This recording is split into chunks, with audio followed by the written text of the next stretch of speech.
السلام علیکم۔ دعا اسٹوری چینل میں آپ سب کو خوش آمدید۔ ہمارے چینل کو ضرور سبسکرائب کریں۔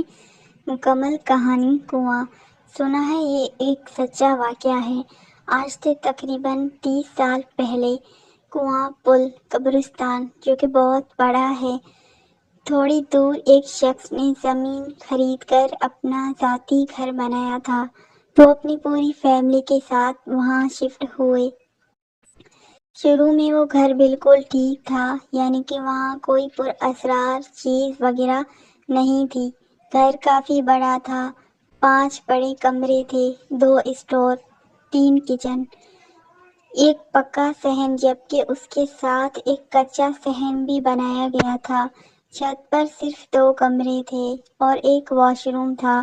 جب گھر کو بنے پورے 4 سال ہو گئے تھے تو گھر کے مالک نے کچے صحن میں ایک کنواں کھدوایا، لیکن کچھ عرصہ بعد اس کا پانی سوکھ گیا تھا۔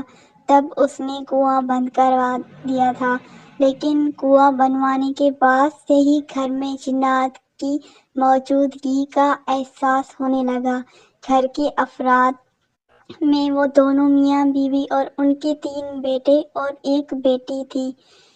ان سب نے گھر میں بہت دفعہ کسی پر اسرار چیز کی موجودگی کو محسوس کیا۔ پھر اکثر عجیب و غریب قسم کے حرکت ہونے لگے تھے۔ ایک دن وہ شخص کمرے میں سو رہا تھا کہ عجیب سی عورت کمرے میں داخل ہوئی اور اس شخص کی سر پر زور سے تھپڑ مارنے لگی۔ اگلے ہی پل کمرے میں مہمان بٹھانے اس کی بیوی آ گئی تو مہمان یہ دیکھ کر چلے گئے تھے، کیونکہ گھر میں خوف کا ماحول ہو گیا تھا۔ یہ دونوں میاں بیوی گاؤں کے رہنے والے تھے۔ انہوں نے گاؤں میں بہت بار اس طرح کی چیزیں دیکھی تھی، اس لیے وہ جلدی گھبراتے ہوئے نہیں جاتے تھے۔ اس بار جو اس کمرے میں بھیانک چیزیں نظر آنے لگی تھی، اس وجہ سے وہ مہمان ہی چلے گئے تھے۔ پھر ان کے بڑے بیٹے کی شادی ہوئی تو بہو نے بہت کچھ غیر معمولی چیزیں دیکھی۔ اس کے بعد گھر کے ہر فرد کے ساتھ کوئی نہ کوئی واقعہ پیش ضرور ہوتا تھا۔ ان کے بڑے بیٹے اور بہو کا کمرہ اوپر والے پورشن میں تھا۔ ایک دن چھوٹے بیٹے کو شرارت سوجی تو اس نے اپنی بھابھی کو ڈرانے کے لیے دور سے ایک چیز بھابھی کو ماری، لیکن بھابھی کچھ کہے بغیر ہی کمرے میں چلی گئی۔ اس سے لگا شاید بھابھی کو اچھا نہیں لگا۔ وہ سیڑھی سے اترنے لگا تو دیکھا کہ بھابھی نیچے سے اوپر آ رہی تھی۔